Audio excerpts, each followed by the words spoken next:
In today's Your Healthy Family, as President Trump's health continues to be closely watched, it's worth noting every COVID patient released from the hospital should be celebrated.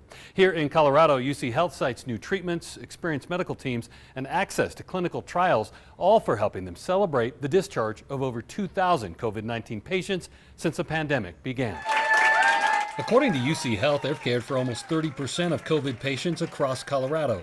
1,211 of the now 2,001 patients discharged were from Metro Denver. 456 from northern Colorado hospitals and 334 were treated and released from UCHealth Southern Colorado hospitals. Like Paul Nielsen, who was treated at Memorial North. We shared his COVID story back in August. Dr. Molson, the pulmonologist, said, "Would you be interested in participating in a new study we're starting with the COVID plasma?"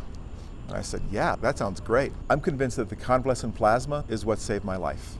That's what kept me off a ventilator. That's what turned it around relatively quickly. Last week, Memorial Central in the Springs says they discharged the 2,000th patient. UCHealth says they are now caring for around 65 confirmed or possible COVID-19 patients statewide, which is almost double the number of patients in the system in late August, but still far from the more than 260 who were in their care at the height of the pandemic.